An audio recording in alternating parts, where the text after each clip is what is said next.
when the government puts its foot on the scale and says, okay, the cost of borrowing is zero, what you basically said is time has no value, risk has no value. All right. But oh, by the way, the inflation is going to happen anyway. Why, if I'm, think about this, if I am a producer of something and you want to place an order for delivery a year from now, why would I give you a price? I don't know what the input cost is going to be a year from now. I don't know how much a steel is going to cost to make that thing.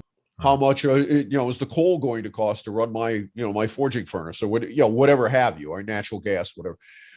I don't have answers to these questions. If I cannot reasonably predict them, how do I give you a price? And that's what we're seeing now within the supply chain. That's what we're seeing with the dislocation that's happening.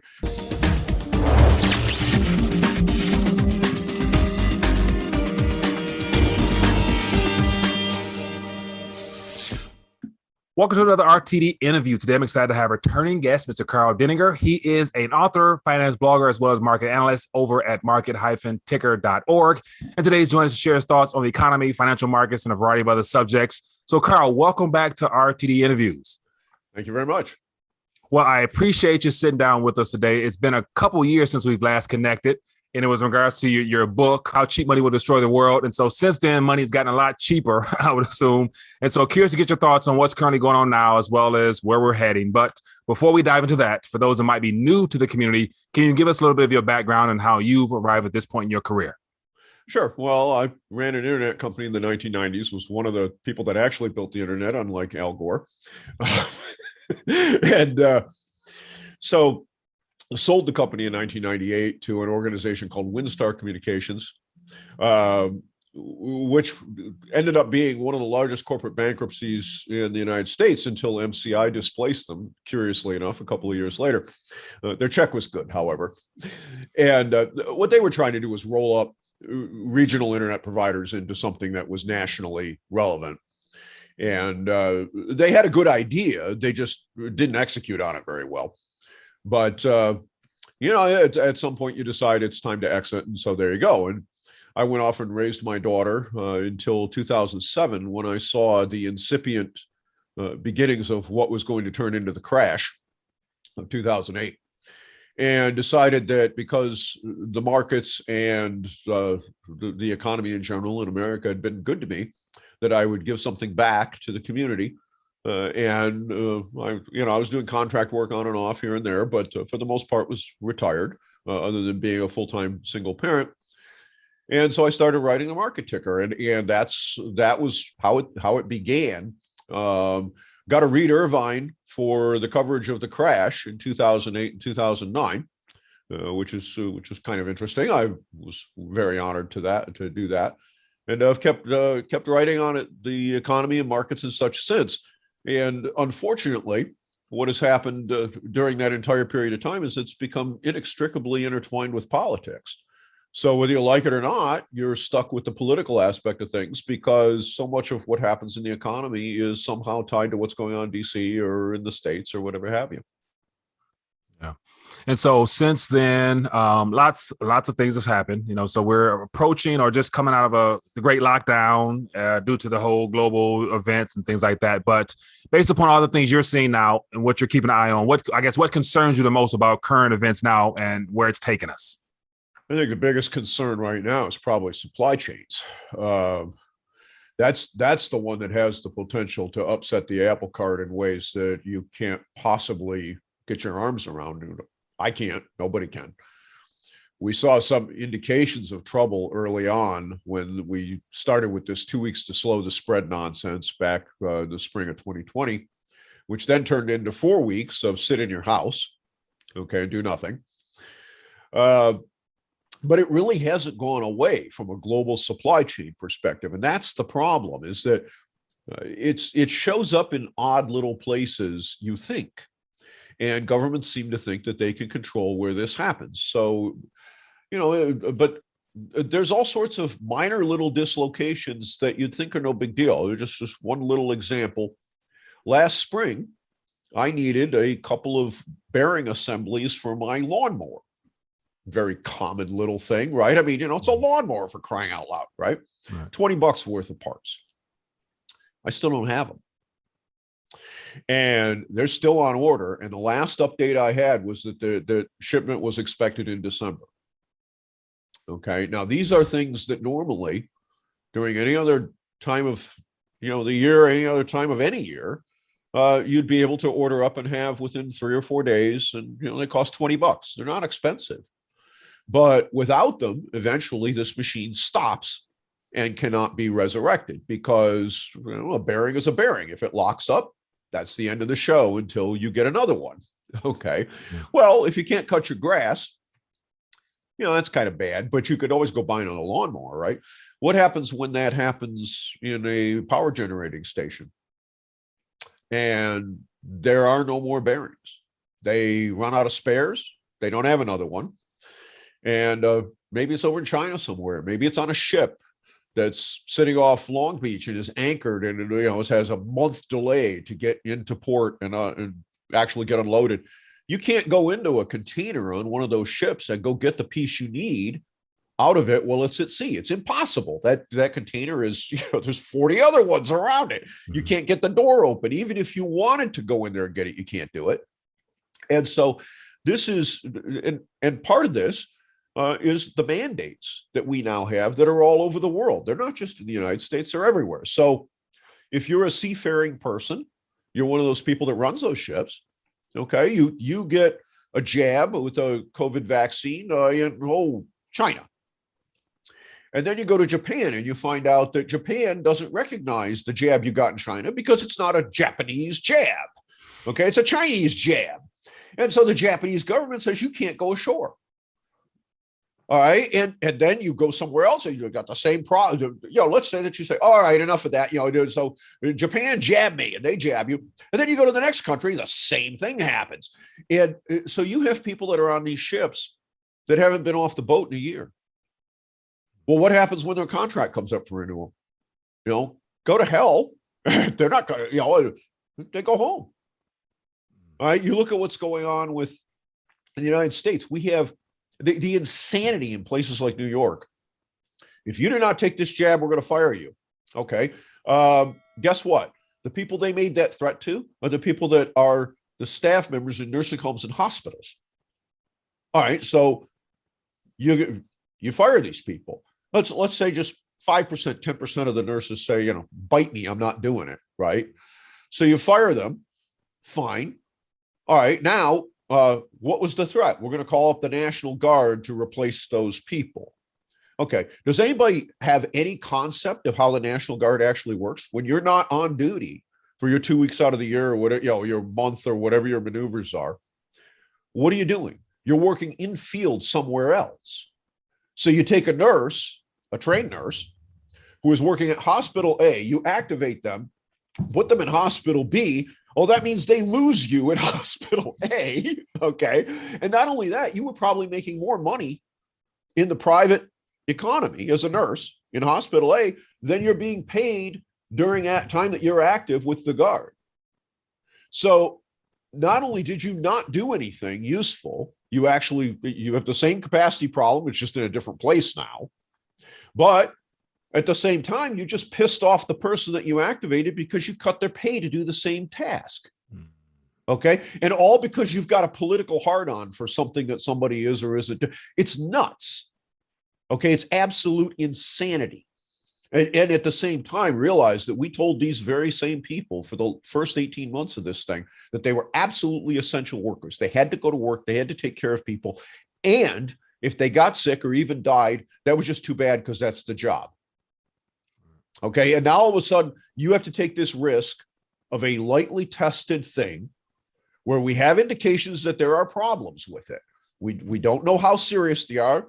We won't know for years because that's the nature of longer term problems is that you don't find out. Look at Vioxx. We thought Vioxx was the best thing, since sliced bread for people that had arthritis. It killed 60,000 Americans and it was 5 years after full approval before we found out and pulled it off the market. But the indications that there were trouble were in the original studies. They were not followed up. We had indications that there are trouble in these jabs in the original studies. The data was not followed up. Now, is the same thing going to happen? Nobody knows. I don't know. All right. But if you don't do the follow-up work, how are you going to find out? Well, you find out when people start falling over dead. And so, we do not have the data on this, but, anybody that thinks that this is, this is greatly tested, this is wonderful. I can point to dozens of drugs that have been pulled off the market. And how many times have you seen one of those ads on television? Did you take this drug? Did you get injured? Call Dewey Cheatham and Howe at 867-5309. You may be entitled to financial compensation. How many of those ads have you seen run on television? Every one of those that ran on television was from a fully approved drug that was put on the market. And there was evidence that there was a problem with it. It showed up later and it injured or killed people. Why? I mean, I don't know that it's going to happen this time, but I also don't know that it won't. Yeah. But what I am much more concerned about from an economic point of view is that if we break something that absolutely is necessary and we cannot restart it because it takes months or years, okay, we've built a global supply chain just take a look at TSMC, for example. A lot of people don't even know who that company is. They're Taiwan Semiconductor Corporation. Okay. They make a huge percentage of all the little glue chips that go into every electronic thing that you use. So the glue chips are all the things other than the processor. Okay, other than the processor and the memory. Mm-hmm. So if you have a sensor in your car that reads, for example, the temperature of the coolant, okay, very basic thing, or what the oil pressure is, all right, there are probably some of their chips in the chain between that particular sensor and the computer that allows your car to run. We have allowed the offshoring of production of these sorts of things outside the United States because you don't have to follow environmental laws and you don't have to follow labor laws when you're in a third world country, and therefore it's a little bit cheaper.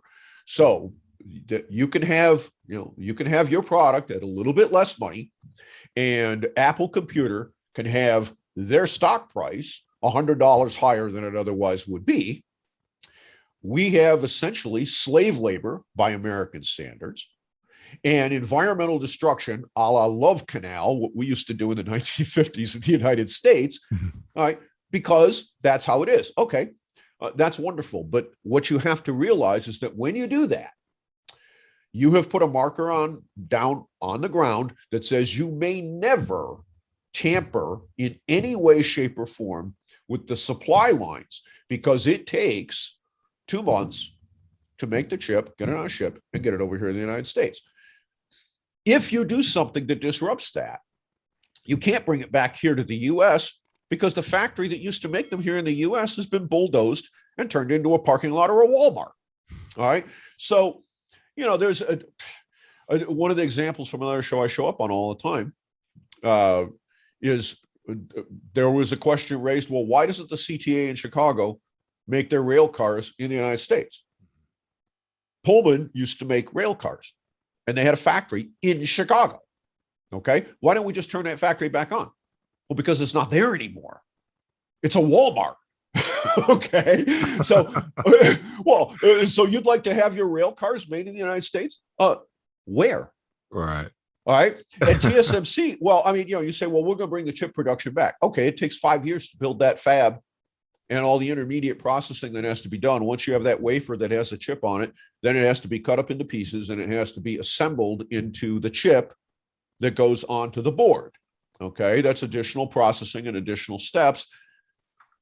We don't have the capability to do any of that in the United States right now. It would take us years to build that.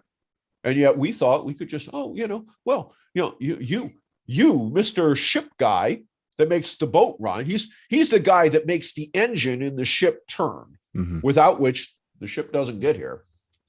He gets to Long Beach and he wants to go into Los Angeles, all right, and have himself dinner. He can't because he isn't vaccinated with a U.S. approved vaccine. Yeah. So he's stuck on that boat. And what happens when his contract comes up? Does he, probably a Filipino guy, does he say, oh yeah, this is fine, Gavin Newsom, you're a wonderful human being, you're fantastic, boy, God love you, I think this is great that you're protecting everybody in the United States? Or does he say, here's my middle finger, right?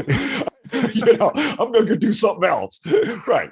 Oh my goodness. So as of now, the supply chain debacle is spiraled out of control. There's no reboot and getting things back up in order. So we're moving into a completely new way of life. And of course, the politicians are, they're out here preaching, build back better.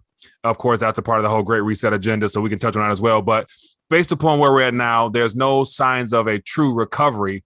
And I guess at some point, the markets will reveal this hoax of we're going to get back to normal pretty soon because it is. What's this debt debacle situation? Give us your thoughts on that, because that's going to create more cheap money, cheap currency, rather. Well, sure. I mean, that's the whole concept that the government seems to have, is that the answer to anything is to throw money at people. All right. So, we shut everything down. We say, well, if you're not essential, you need to go home because this is a horrible virus. Okay.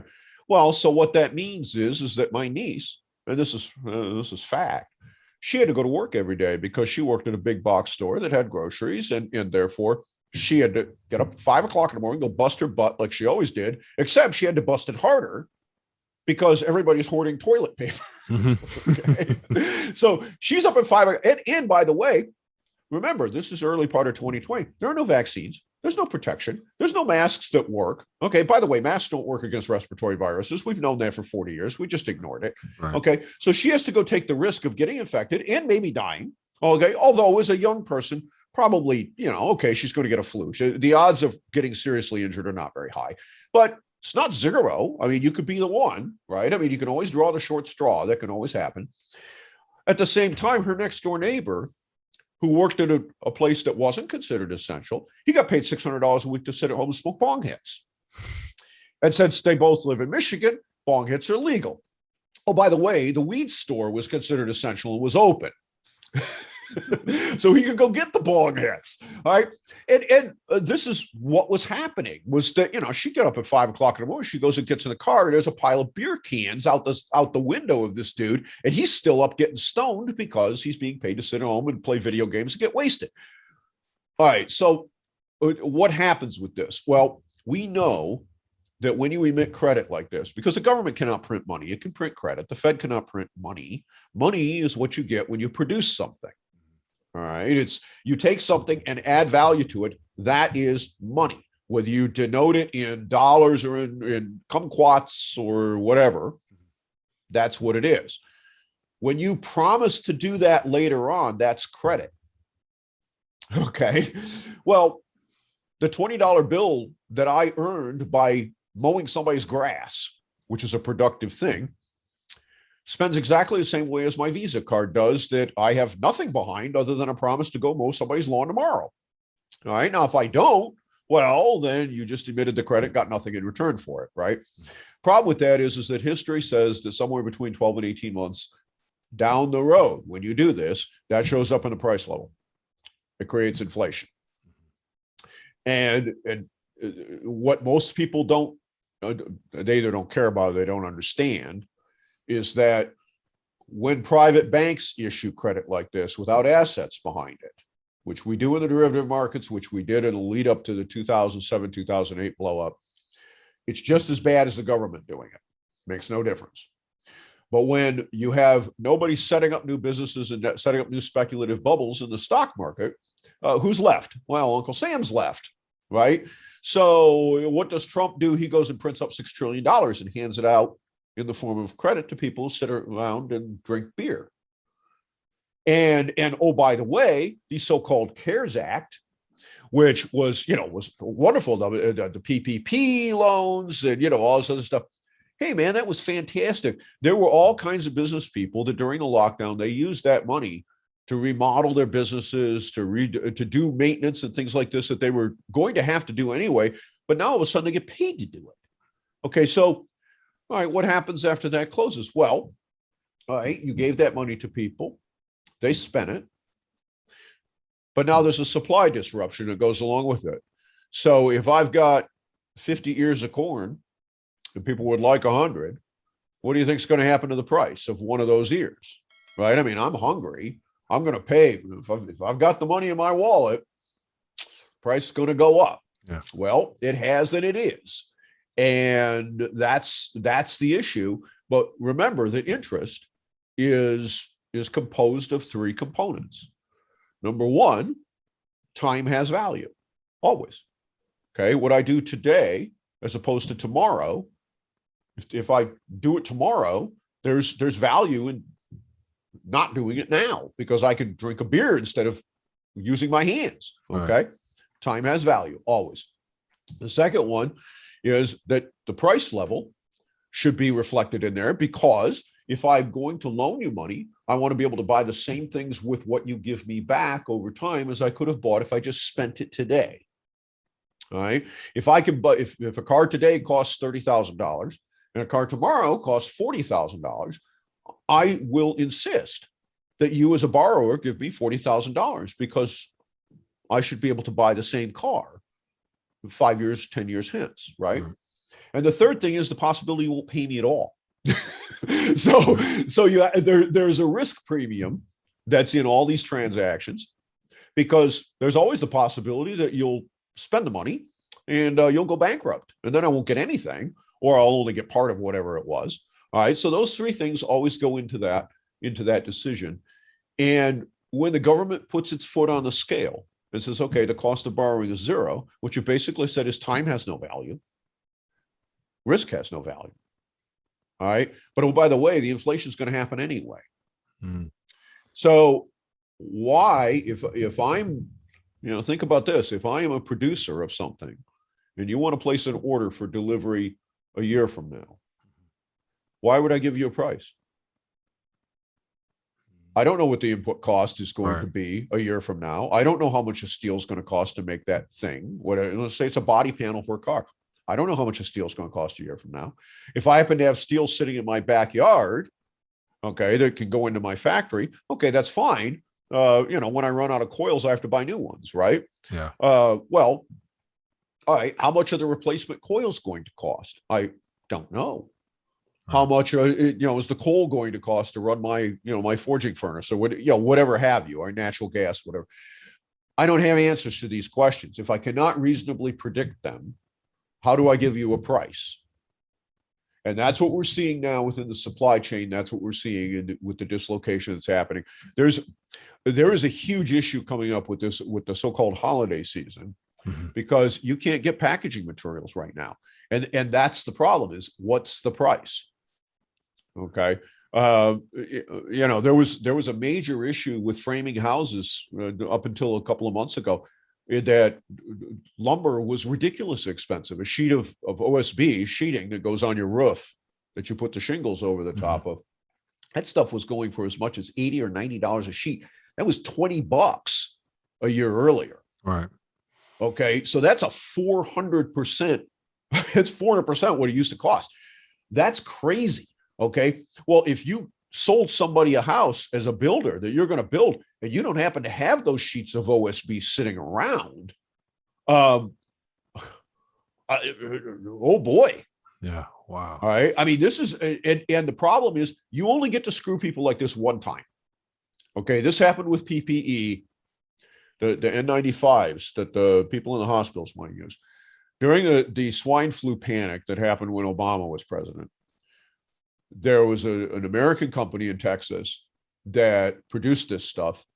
They staffed up and expanded their facility, put in some new machines, made more PPE for the hospitals because they needed it. They needed it right now. And oh, by the way, you're in Texas, you're not in China, right? So there's no boat involved. Right. All right. As soon as the panic was over, what happened? All the hospitals, it was 10 cents cheaper to buy them back over in China. So they started doing that. And this guy got stuck with all this factory capacity and all this build out that he couldn't amortize, because, these machines are not cheap. Okay. You expect them to be amortized over a 10 or 20 year lifespan. All of a sudden he has no orders. Well, he goes back to having what he used to have, but what he used to have required half the floor space and half the staff of what he'd staffed up to do. So when it came around this time, he actually showed up on a couple of the news channels and said, I'm not doing it again. You damn near put me out of business. Okay, I'm not, go to hell. Well, he's not wrong. That was a correct decision on his part. Why would he come and help people out when he got screwed the last time by all these so-called heroes? These hospitals, they're miraculous. They're heroes. No, they're not. They screwed this guy to within an inch of his life. And then they expect him to step up a second time? I don't think so. The answer was no. I don't blame him. If I ran that place, I would. My middle finger would have been up. I would have been a lot less nice about it than he was. Very true. No, Austin, earlier, just a moment ago, you said something about the 12 to 18 month, I guess, like a lagging indicator of what the price or asset price inflation might turn out to be. So at this current moment, they're talking about transitory. So we all know that that's, a bunch of hogwash, but I'm assuming we're just starting to see the beginnings of what will be the inability to discover the true price of goods and services from a supply side, as well as what they're actually going to be on the shelves. So moving forward into this decade here, I guess you're anticipating a lot greater prices. So what should people do? Is it get everything you can now, or what? Well, it depends on who you are. Okay, Right. if you're a producer, if you produce goods and services and you need inputs, you've got a serious problem, because the people who will, let's say you're an airline, okay, you can hedge your fuel costs. But when you have the kind of thing that's already happened with oil prices, for example, which of course is what jet fuel comes from, the cost of those hedges is quite high because the volatility is high. If you did not put those hedges on before, doing it now is extremely expensive. And if you're wrong, you're going to eat that cost. Okay. So, I mean, you buy homeowners insurance because there's a possibility you will burn your house down by accident. Okay. Not on purpose, but that something terrible will happen. And that's why you buy the insurance. But if the bad thing doesn't happen, the money you spent on the insurance is flushed down the toilet. Okay. And we all do that with things of this nature, because that's the way life is. You cannot predict future events, but what you can do is hedge some of the disasters that could happen. You can't hedge them all, but you can hedge some. If you're a producer, the cost of those hedges has now become extremely, very, very expensive. It's not cheap anymore. It was cheap a few years ago. It's not cheap now. And so I don't know if you're in a producer perspective, what I would do if I was that person, is I would refuse to quote prices out more than for delivery right now. Okay. So if I've got this stuff sitting in my shop and you want it, I'll give you a price because I know what it costs me to make it. Okay. And so I can give you a price because you pay for it. I can do that at a profit. It's fine. And then I'll go make some more, and but I'm only going to make what I can reasonably sell. And at the point that I run into people who say, I'm not paying that, then I'm not stuck with a warehouse full of stuff.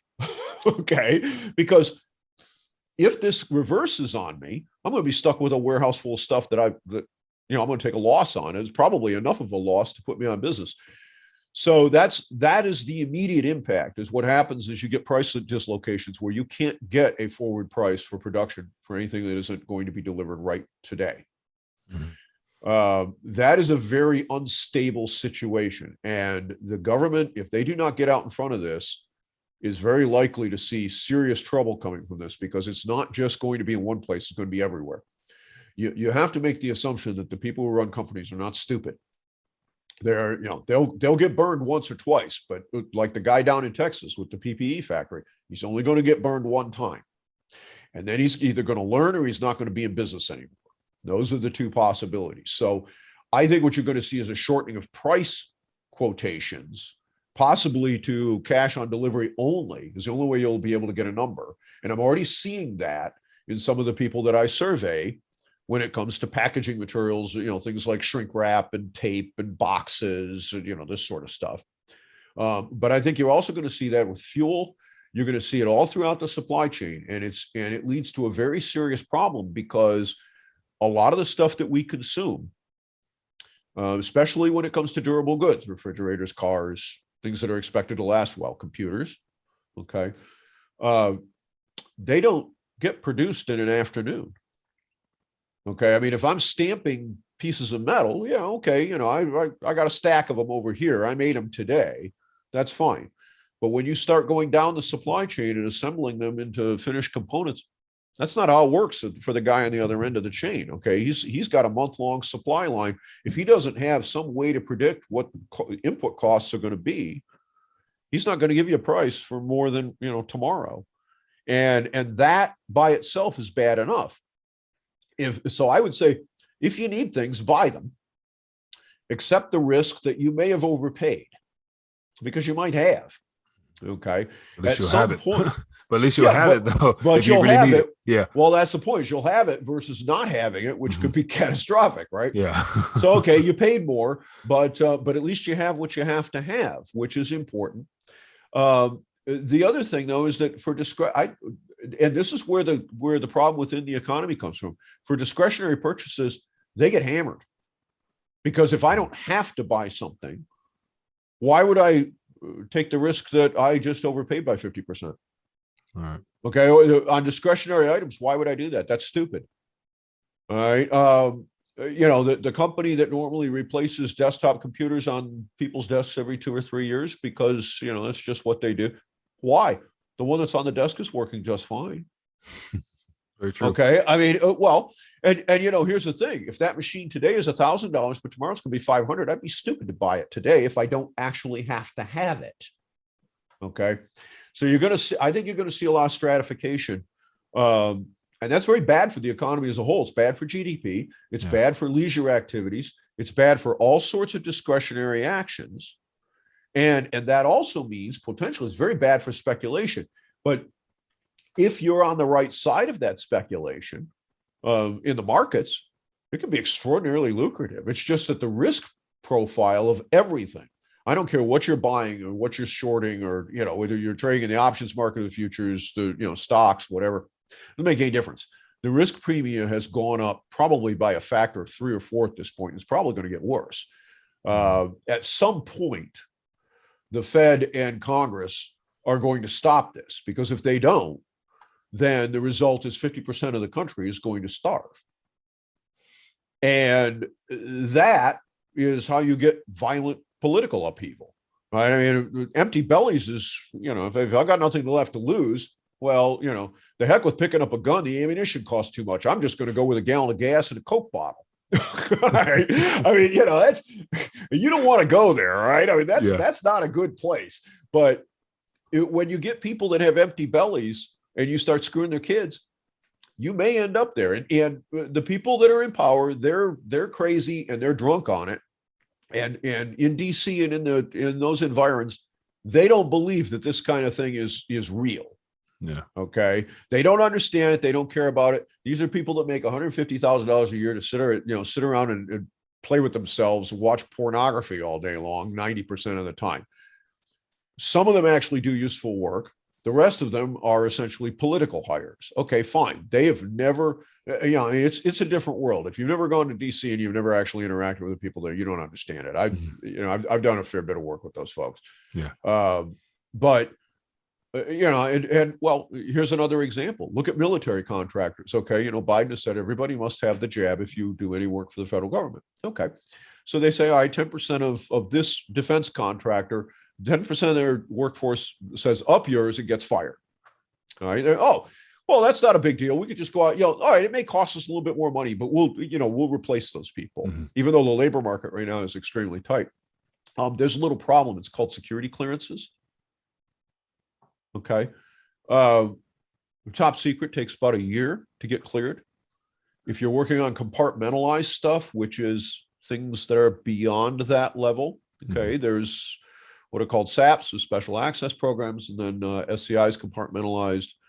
Those investigations are usually another year beyond that, because we get more and more, the more dangerous what you have and could disclose becomes, the more interested we are in what you did 10 or 15 or 20 years ago, and with good cause. All right. I mean, you don't want that stuff out.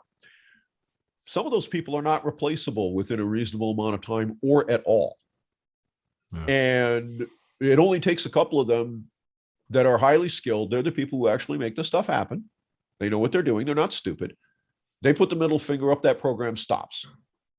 And when it stops, so does all the economic activity related to it. Because if I'm building something for the Defense Department that needs all these different parts, and all of a sudden 2 of the guys that hold those clearances, that are the chief engineers on this thing, and they're the people that have to be there or this project does not go forward, they put up the middle finger and get fired, I'm not buying any of those components for the next 2 years until I can replace them. There's nothing I can do about it. Yeah. Now, as we draw towards the end, I'm curious to get your thoughts on the insurance side of things for the individuals, how to protect yourself. We talked about the destruction in the supply chain and the issues that will follow and things that's coming now. And so, of course, gold and silver. I'm curious to get your thoughts on cryptocurrency, those hedges there. What's your thoughts on those? What's an ideal way for a person to insure themselves against the corruption of this cheap currency and credit that's more than abundant these days? Well, I don't know that there is. Cryptocurrency is, of course, one of the hot items, and Bitcoin has been all over the place. It's been very cheap. It's going to the last few days. It's been on a ridiculous tear. But that's not unusual. I mean, it goes through an amount of crashes if you were looking at this from a stock perspective, and insane rallies, much like what happened with AMC, all right, a essentially bankrupt movie chain. Yeah, well, I mean, how much business do you do when you got a lockdown going on, right? Exactly, zero, right? So and yet oh look, Wall Street bets, all right, fine. But the problem with that is that where is the actual value in those things? Okay, in precious metals, gold and silver to be specific, what do I use gold for? Okay, would I be maybe a little smarter to be looking at hedging in some way with oil? Well, it's kind of hard to do, isn't it? I mean, you can't exactly buy a bunch of barrels of oil and stick them in your basement. All right, it might not be a bad idea, but you can't do that. And refined products, diesel can be stored for a long period of time, but gasoline can't. Never mind the zoning issues with putting 1,000 gallons worth of that in your garage. The fire department's going to have something to say about that. So there are problems with trying to hedge this.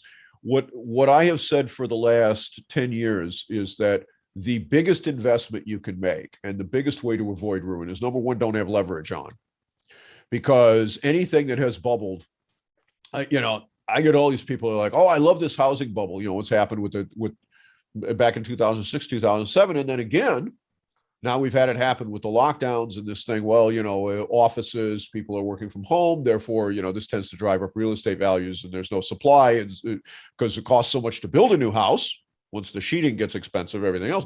Okay, if the lumber is that expensive, then we're going to sell all the existing houses, right, at a crazy profit. There's a problem with that. Tax assessor comes around and he says, the one down the street from yours sold for 50% more than it did 2 years ago. Guess what? Your assessment just went up by 50%. You can't challenge it because he's got comps that say that really is the market value of your house. What do you think that does to your property taxes? All right. So this is the problem with trying to hedge these things. But what I tell people in general is, for the average person, not the Jeff Bezos, not the people who can sock back 50, 60, 70, 80% of their income. Okay. And when you get into the ultra rich, you can do that. All right. And therefore you can at least try to keep even with these kinds of dislocations. For the common man, who at most can probably sock back 10 or 20% of what he makes. Okay. And that's with a fair, let's face it, a lot of people live hand to mouth. They can't, what they can sock back is zero. All right. But for the average person, 10 to 20% is probably about as far as you can go. You cannot outrun an inflationary spiral without taking on insane amounts of risk. And if you take on that risk, there's a 90% chance you're going to get bankrupted by it. You're going to end up with nothing. All right. So my recommendation is don't try it. If you want to play in high risk, high reward markets, you want to put, some panhandling money out on option plays or, whatever have you, understanding that they're just like lottery tickets. 99% of the time, there's zeros. The one time you hit them, it's $1 million. Okay. If you want to do that, go right ahead and do it. Just understand that $1,000 that you put on the table an awful lot of the time is gone. So you got to only do that with play money. Mm-hmm. All right. And that's an okay speculative thing to do in a market like this, because with premiums so high, if you do hit it, it's going to be extremely lucrative. All right. But that's not an investment. That is a speculative play. The best thing you can do is not need things that can bankrupt you, which means get healthy. If you're overweight, stop it. Stop eating the fast carbohydrates. lose the extra 100 pounds, get away from needing medical insurance, get away from, look at what's going on right now out in Colorado. You just had this woman that shows up she needs a kidney. Hers is trashed. She's got somebody who will give her one of theirs, okay, which by the way is extraordinary, because if your other one goes out, now you're dead. All right. But she's got somebody who'll do this. The hospital is refusing to perform the surgery because both the donor and the recipient have not taken the COVID vaccine. Now, this is a private transaction between two people. Where does the hospital get the right to do something like that? Okay. What if she does that? She goes ahead and takes the shot, throws a clot. Now she's dead. All right. I mean, there's no way to quantify the risks of these kinds of things other than don't need the transplant. All right. Can you necessarily fix this in all cases? No. But look at, diabetes is a perfect example of this. When I wrote Leverage, the data was that we were spending about $400 billion a year from Medicare and Medicaid combined. About 25% of the total spend in those two programs was on that one disease. Okay. It's gotten worse. The percentage is probably about the same, but the dollars have gone up dramatically in the last 5 years. Type 2 diabetes, every single penny spent on that is almost entirely discretionary and can be stopped. Stop eating fast carbohydrates, your blood sugar will normalize 90% of the time. Now, if you've done enough damage, it sucks to be you, okay? You've gone too far down the road. There's nothing you can do. But for most people, that's not true. And the thing is this, if this collapses from a supply chain perspective, from a government funding perspective, which is very possible, it may happen. Mm-hmm. Medicare may very well go bankrupt. Medicaid may go bankrupt. All right. If it does, where do you think they're going to chop the funding out of? Where the 25% on one disease comes from, right? You're going to die. If you don't have the money, you're going to die, and you're not going to like the way it happens. So the best hedge you can make is don't need these people. Get the leverage in your life down. Be that person that when they say do this or lose your job, you can say, okay, you can fire me. And you can sit it out for the next year. All right. And yeah, okay, you won't be able to take your trips to Disneyland or whatever have you, but you'll be okay because you have the reserves and you don't have the leverage on, okay, in your personal life. You're not living hand to mouth. You can afford to do this because you know what? In another year or two, this is all going to shake itself out one way or another. Either this is going to be the most horrible thing that has ever happened to humanity, and all these people are going to die, in which case your labor demand is going to go way up and you're not going to have any problem getting a job.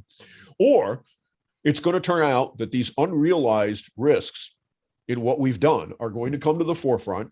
A bunch of people are going to be injured and die. You're going to be the person who isn't. And again, the labor demand is going to be there and you're going to be just fine. All right. And if we get a depression-like scenario out of this, remember what happened during the Depression. We got the big speculative bubble like we have now, and then we had a huge crash, right? It was 10 years before that really started to come out of the hole, in no small part because the government tried to prevent it from clearing. All right. And that was, the whole New Deal and everything related to that. Yeah. Okay, fine. But if you had capital, if you didn't have leverage on, and you bought those assets for 5 or 10 cents on the dollar, 20 years later, you were a millionaire. And that was when $1 million meant something. All right. Mm-hmm. And so the idea that this does not create opportunities is nonsense, but you cannot lever up into a situation like this. It will destroy you 90% of the time. Yes, you may be one of those 10% of the people who make $1 billion and you're the happiest guy on the planet and everything's wonderful. And there are a million touts out there who will tell you that they've got the answer. Buy this stock, buy this commodity, do this, whatever. Most of those people are going to be wrong. Someone will get it right. And it happened last time. Okay, same thing, right? Mm-hmm. But when I ran my internet company, one of the reasons I was as successful as I was and made it all work was that I took advantage of other people who got in trouble. And I bought their stuff very cheaply and was able to do that because I had cash. And when the time came, there were no loans at reasonable terms. Okay, I was a little guy. I didn't have $1 million house to put up as collateral behind some loan with a bank. All right. But what I did have was 50 grand in my hand. All right. And I was able to go to people and say, now, I got Class A office space in downtown Chicago for $8 a square foot because the building was in danger of defaulting on the terms of their note. They had the space, I needed it, and I had money. And I was a little guy, and they had no reason to believe that I would actually fulfill the terms of the lease, right up until I slapped a $50,000 check on the table. Okay. And then all of a sudden, okay, that's, 7 months worth of rent. Yeah. Right. And, and that's the thing is that then, but when you can do that, you can take advantage of situations. I Class A office space at the time was going for $40. I got it for 20% of the market value on a 5-year deal. Why? Because I didn't have leverage on. I didn't have to go ask a bank for a loan. We had no way. At that time, the company was a fifth of its eventual size. There was no way that any of those people would have given me that. If I went to private equity people, they might have in return for half the company's stock. Right? But that's the secret. Don't have leverage on. Have capital, actual capital. Because when this reverses, and it will, you'll be able to make a fortune. You won't make it fast, but you'll make it for certain.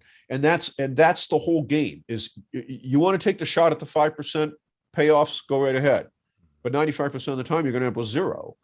Okay. I'd rather take the shot at buying something at 10 cents on the dollar. And I know that in the worst case is I got it at 10 cents on the dollar and I consume it. Best case is 5 years from now, it's worth $1 again. And I just made 10 times my money.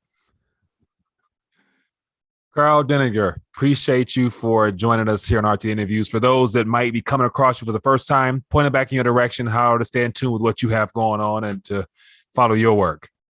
Market-ticker.org is the primary top page. And on the right-hand side of that page is a link that says what the media does not want you to read, which is all the stuff related to politics and the COVID stuff and everything else that if I run ads against them, I'll get censored. So it's in an area where I make absolutely nothing off of it, but I put it out there because I think it's important.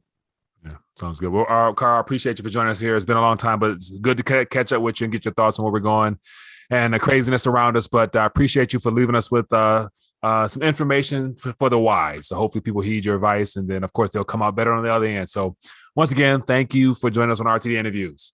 Thank you.